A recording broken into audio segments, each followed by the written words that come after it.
ആ ഹലോ മുരളി, പറയൂ, എന്തൊക്കെയുണ്ട് വിശേഷങ്ങൾ? ഒരുപാട് കാലമായല്ലോ വിളിച്ചിട്ട്. നീ ഇപ്പം എവിടെയാണ്? ഞങ്ങളിപ്പം മേലേപ്പാടത്ത് തന്നെയാണ്. മക്കളൊക്കെ സുഖമായിട്ടിരിക്കുന്നല്ലോ.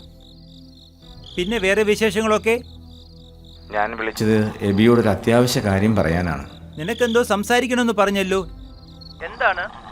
ഞാൻ എബിയെ വിളിച്ചത് ഒരു സഹായം ചോദിക്കാനാണ്. ഞാൻ എല്ലാം നഷ്ടപ്പെട്ട് നിൽക്കുന്ന അവസ്ഥയിലാണ്. കച്ചവടം നഷ്ടപ്പെട്ടു, ഓഫീസും കമ്പനിയും എല്ലാം ബാങ്കുകാർ കൊണ്ടുപോയി. താമസിക്കാതെ എല്ലാം നഷ്ടപ്പെടുന്ന അവസ്ഥയിലായി. മക്കളെ അവളെയും കൊണ്ട് ഇനി എങ്ങോട്ട് പോകണമെന്ന് അറിയത്തില്ല.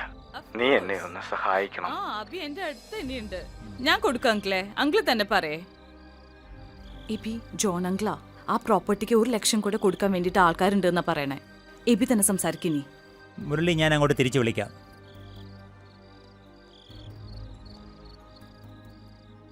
ഹലോ അങ്കിൾ, പറയൂ. എബി എന്തു പറഞ്ഞു ചേട്ടാ? ഞാൻ സംസാരിക്കുന്നതിനിടയിൽ വേറെ ആരുടെയോ കോള് വന്നു. അവൻ പിന്നീട് തിരിച്ചു വിളിക്കാമെന്ന് പറഞ്ഞു.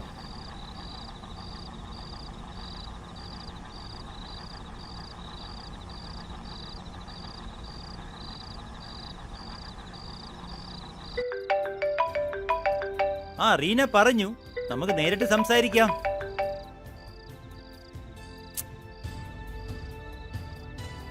താങ്കൾ വിളിക്കുന്ന BSNL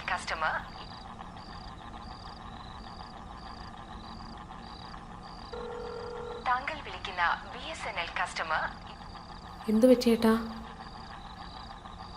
2-3 ബില്ലടിച്ച് കട്ടാക്കി. അവൻ തിരക്കിലായിരിക്കും, തിരിച്ചു വിളിക്കുമായിരിക്കും. മുരളേട്ടാ, വിഷമിക്കാതെ, എബി നമ്മളെ സഹായിക്കും. അത് പറ്റില്ല, ഞാൻ അവർക്ക് വാക്ക് കൊടുത്തു പോയി. ഓക്കെ അങ്കിൾ, ഞാൻ തിരികെ വരുമ്പോൾ അതുവഴി വരാം, നമുക്ക് നേരിട്ട് സംസാരിക്കാം.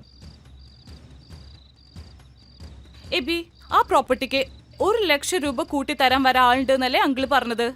അങ്ങനെയാണെങ്കിൽ നമുക്ക് 3 കോടി രൂപ വരെയാണ് ലാഭം കിട്ടാൻ പോണത്. അത് പറ്റില്ല റീന, ഞാൻ അവർക്ക് വാക്ക് കൊടുത്തു പോയി. ഓക്കെ ഓക്കെ, നമ്മളതിന് അഡ്വാൻസ് ഒന്നും വാങ്ങിയിട്ടില്ലല്ലോ. ബിസിനസ്സിൽ കുറച്ച് എത്തിക്സ് ഒക്കെ വേണം റീന. നമുക്ക് ടോപ്പിക് ഇവിടെ നിർത്താം, വെറുതെ മൂഡ് കളയാതെ. മോൾ ഇറങ്ങിയോ? ആ, പപ്പേനെ കാത്തിരുന്നിട്ട് അവൾ എപ്പോഴേ ഉറങ്ങിപ്പോയി.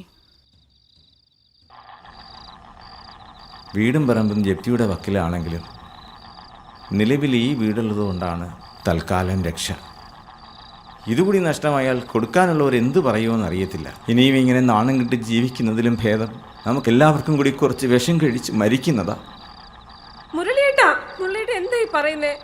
നമ്മുടെ മക്കൾ അവരെന്ത് തെറ്റ് ചെയ്തിട്ടാ?